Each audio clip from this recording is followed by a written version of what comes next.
Hello, welcome, and this is Dr. Brenda Roach. You can call me Brenda, and I'm here tonight to talk about overcoming the fourth trap of self-doubt, which is helplessness. So if this is the first time you're tuning in with me, I'm a neuropsychologist by trade during the day hours, and in the evening hours I help people build their business online as well as network marketing. And I come online every Tuesday evening at this time and talk about mindset, because mindset is very critical in regards to how we are successful or not. We can have all kinds of tools, but if we don't have what we need up here and what we tell ourselves and what we're telling ourselves, the tools don't make a lot of difference for us. And so if you're tuning in, please let me know that you're online, where you're from. I love to meet new people, and I'm glad that you're joining me. If it's making sense as I'm going through the live tonight, please give me some loves, give me some thumbs up, share this with people that you think that this could be helpful for. So for the last several weeks, I've been talking about 5 traps. Hey Don, glad you're here. I have a new headset as well, so Don, could you let me know if this actually is working or not? If you can hear me, let me know in the comment section. Excellent. Perfect. It's kind of a new one, so I'm just kind of getting used to it. So we're talking tonight about the 4th trap of self-doubt. So we've covered the first 3. So 3 weeks ago I talked about self-doubt, the first trap, which was hesitating. The second trap was hiding. The third one, hey Megan, glad you're here. The third one is being hypercritical of yourself. Tonight I'm going to talk about helplessness, which is another really important trap to self-doubt. And then the next week I'm going to finish it up with talking about anxiety.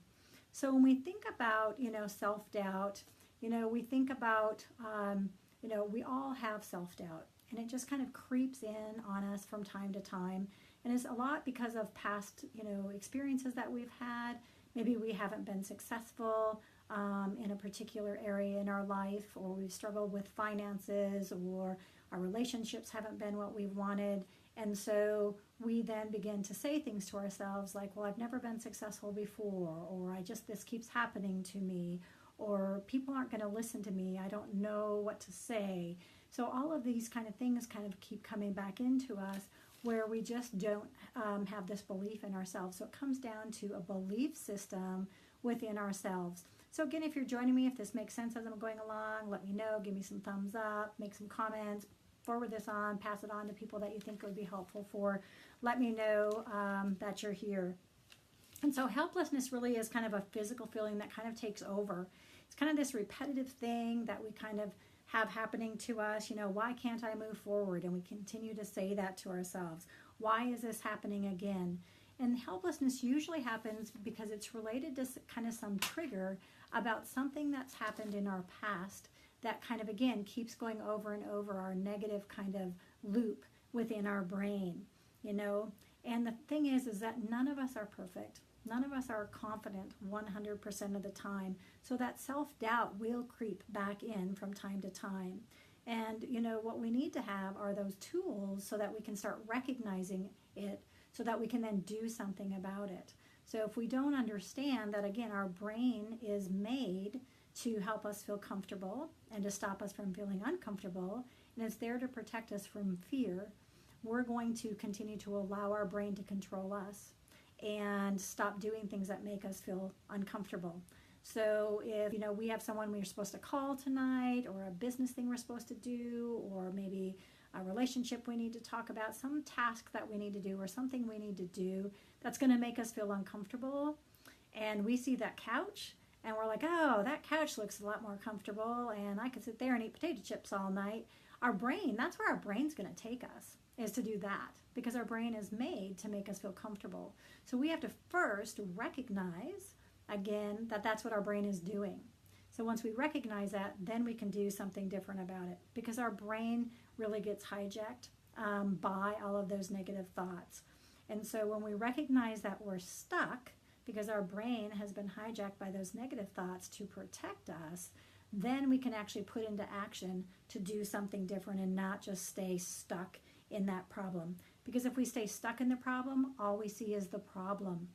We don't go beyond that. We don't see the possible solutions. We don't think about other ideas. We don't think about our other belief systems. We don't check the evidence about what our brain is telling us at that point in time.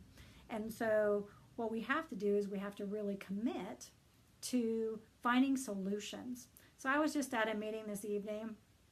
A bunch of the representatives and legislators were here in town talking about the child welfare system and the judicial system, and wanting to hear about what was working, what wasn't working.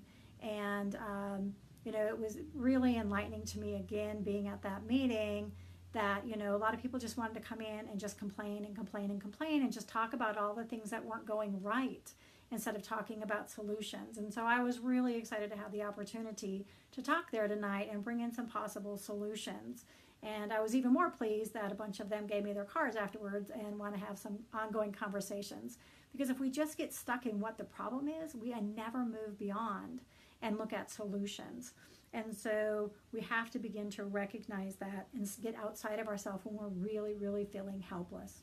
So again, the first step that we need to do when we recognize that we're being helpless is we need to commit to fixing, to thinking about the way we think about stuff, and finding yourself recognizing first that we're helpless, and so that we can then do something about it instead of just sticking in and being stuck and feeling like, there's nothing we can do, nothing's ever worked before.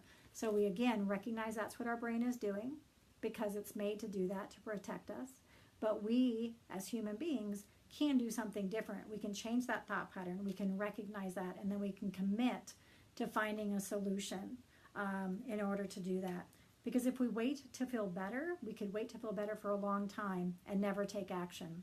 And so, I have people talk to me about, well, I really want to lose weight and I'm thinking about it, or, I think about my business all the time. Well, we can think about it all we want. But if we don't put something into action, nothing is really going to change. And so we really need to look at what do we need to do. So we need to recognize that helplessness. We need to recognize what's going on. We need to take action, because again, our brain is going to protect us. It's going to keep us safe from feeling uncomfortable. Because we can come up with all kinds of different kind of things that we are saying to ourselves. I don't want to do it. I don't have to do it. I'm not going to do it. I don't feel like it. Not now. We can come with all kinds of different reasons why we're going to just go along with what our brain is telling us feels comfortable. So we have to recognize that that's what's going on so that we can fix it. So what I'm going to talk to you about now are 7 really clear steps that you can take when you're recognizing that you are feeling helpless. So when you get into that helplessness mode, the 7 really key things that you can do. And again, if you're just joining me, let me know you're here. Let me know this is making sense to you. Give me some thumbs up. Love to hear that.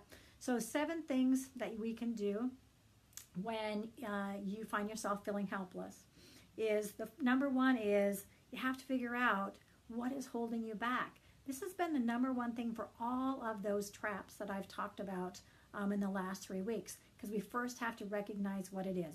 What is causing you to feel helpless? What is it about your past? What is it? What fear is there? What is it? Identify exactly what it is that's holding you back. What do you truly believe that you aren't good enough at? That you believe you're never going to be successful. Whatever it is, we have to figure out that piece first. So that's the number 1 thing. You have to identify that. After you do that, the number 2 thing is you have to commit to change. So you need to stop complaining about it, because complaining is just complaining. It doesn't make a change. So you have to commit to yourself to make a change. I'm sure people who have been in jobs for many, many years, and all they do is complain about how they hate their job or how this isn't going right. But if they don't ever make a change, all they're doing is complaining. They're not part of a solution. They're not looking at how to make a change. So the first, again, number 1 thing is to really identify what it is that's making you feel helpless. The second one is really digging down deep and deciding and committing within yourself that you are going to make a change. And when I talk about change, I'm not talking about a change like I'm going to lose, weight and I'm going to eat healthy for the next week, and then I'm going to go back to all my old behaviors. I'm talking about a transformation. So really looking at how can you transform your life to getting to be long-term transformation and long-term change, because that's really what's going to take you to where you need to go and not just a short-term change. The third thing, so step number 3, is you have to develop a new belief system. So you have to, you have a whole lot of thoughts that are running through your head that are going to keep you stuck. I'm not good enough at this. I can't do this. I'm not sure about this. I don't have the skill set. I don't have the degree. But we have to change that belief system. We have to change those thoughts when we hear those thoughts in our head. And we have to start saying, I am capable. I am able to do that. And if you're not able to say that as, strongly and with conviction, then you might want to change the words to say, I'm working towards. So you can say, I don't have the skill set yet, but I'm working towards getting that skill set because I believe in this change and I'm going to make it happen. And so you can be saying those different things to you. Another tip is having an anchor. And so that's something that you can wear, that you can use, that has a special meaning to you, that when you start feeling helpless, you can just hold on to, or you can look at, that can kind of change your mindset. For me, it's my necklace right here. This is my dad. And my dad passed away. It'll be 8 years this July. He just would have celebrated his 77th birthday this past week. So there's even more special meaning to that. But I have not taken this necklace off except for when I sleep and shower in almost 8 years. And he is with me at all times. And when I start feeling that part where I start questioning myself and I start having that self-doubt and I start feeling helpless, I hold on to my dad. I hold on to this necklace because my dad always told me, and I'm going to give away my nickname, he called me Binky. It's a funny nickname, but he always said, Binky, you can do whatever you want to do. And I've held on to that. And I'm glad that, he gave me that because he gave me a really strong mindset about what I can do and what I can't do. But being stubborn like I am, I said to him, but Daddy, I really can't do whatever I want to do because I want to be the President of the United States. And I'm a naturalized U.S. citizen. And I cannot be the President of the United States. And my dad looked into my eyes and said, Binky, that's a guideline, that's a rule, but rules are made to be changed. And so if you want to be the President of the United States, you set your mind to it and you just look at it and you get that rule changed because you'd be a darn good president. He said a few other words in there as well. But use an anchor, whatever it could be. It could be a crystal. It could be something meaningful to you. Find something that you can grab onto. So when you have those helplessness thoughts that are going through your head and those self-doubt thoughts, that you can grab onto it for just a second and hold on to it so that you can really kind of change that mindset for you at that point. Because if we change our belief systems, and we do that over and over and over again, hey Melissa, glad you're here. So if you can just change those thought patterns over and over and recognize that it's just your brain telling you and being, keeping you safe and keeping you feeling comfortable, the more you change those thought patterns, the easier it's going to be every time. And before you know it, your whole belief system is going to change in the way you think about it. Now, it's not to say that self-doubt's not going to sneak back in, because it will, because we're all human. But if we recognize it and say, I know what's going on. That's that self-doubt again. I'm going to grab my anchor and I'm going to change that thought because I can change that thought. I have that ability to do that. So that is the third thing, is to really change your belief systems because you can take control of it because you're worth it. You're worth changing that thought pattern and that belief system. And we just have to sometimes accept what is. It is what it is. Step number 4 is to take the action. So first one is really looking at what it is that's holding us back, what it is specifically that's making us feel helpless. The second one is really committing to that change. The third one is creating a new belief system. And the fourth one is taking action, because we can do all of those steps up to this step number 4, but if we don't take action, we're still not going to make a change.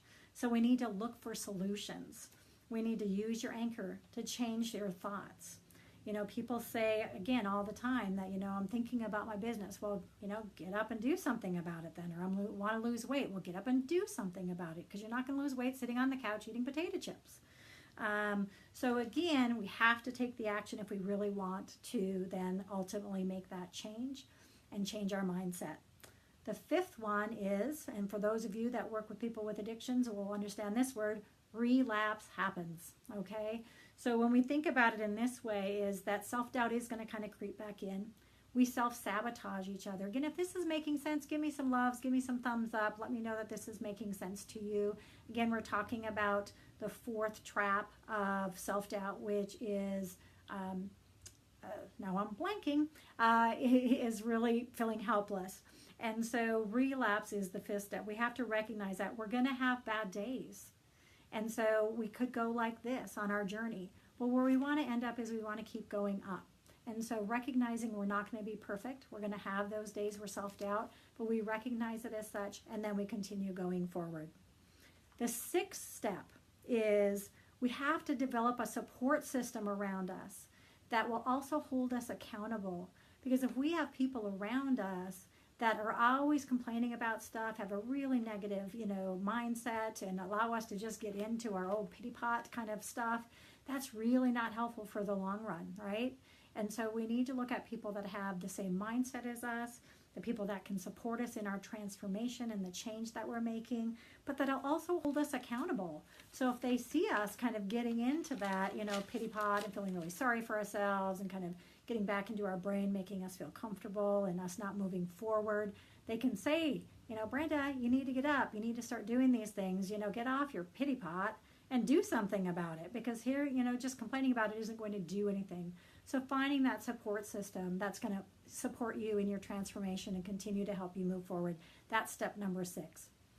Number 7 is, if all else fails and you're still feeling helpless, start back at number 1 and just repeat. Okay, so if it hasn't worked, just go back to step number 1 and work through those steps again. So again, going back to the steps, there's 7 steps if we're feeling helpless to get rid of that self-doubt. First one, number 1, is figuring out what is holding you back and making you feel helpless. Write it down, figure it out, coming down. If this is making sense, give me some loves, let me know this is making sense to you. Number 2, you have to commit to the change or the transformation in your life. You have to commit to that. Number 3 is developing a new belief system, changing those thought patterns. You know, using your anchor, okay? Use the anchor that you have that's going to help you. Hey, Deb, hey, Mom, making you feel, you know, where you start developing that new belief system so you can just change that thought pattern really quickly when you recognize your brain's just doing what it's meant to do, is to protect you from feeling uncomfortable. Step number 4 is to take action, because we could do step 1, 2, and 3, but if we don't then put it into action, really not going to make a bit of difference in our life. Looking for solutions. We have to look at the solutions, because once we start looking for that and we've really committed to that, all of a sudden you'll be amazed with all the different ideas that come to your head and all the people that come forward and all the steps that you start taking. Number 5 is recognizing relapse happens. You're going to have ups and downs. It's not a perfect straight kind of up, you know, but recognizing that and don't stay down in that long. Number 6 is having a support system, and a support system that's going to hold you accountable to keeping you on that transformation, that joins you in that transformation, that's going to call you on your stuff when you're kind of feeling bad about yourself and feeling sorry for yourself, and keep you moving forward. And then the last one, again, if at all else fails and you still feel helpless, start back at 1 and continue to go through. So I really hope that you found this to be helpful tonight. Those that are watching this, now you know my nickname.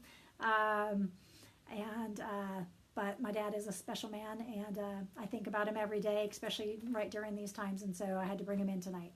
So hopefully this was helpful. I will be back on live on Thursday evening at 9 p.m. Mountain Time, talking about another topic regarding building your business online, specifically around social media. And then on Sunday evening at 8 p.m. Mountain Time, I'll be back on talking about another topic around building your business online or offline. And then next Tuesday, again at 9 p.m. Mountain Time, I will be back on finishing up this series about overcoming the traps of self-doubt. And next time we're going to be finishing up talking about anxiety. And that's a huge trap to self-doubt. So again, if you found this helpful, please let me know. Let me know where you're from. I'm thankful that you joined me this evening, afternoon, morning, wherever you're from. And again, my name is Dr. Brenda Roach, but you can just call me Brenda. And I look forward to providing some more information to you on this coming Thursday. If you think this could be helpful for somebody else, please share it as well. And thank you, and have a great evening, morning, or afternoon, wherever you're from.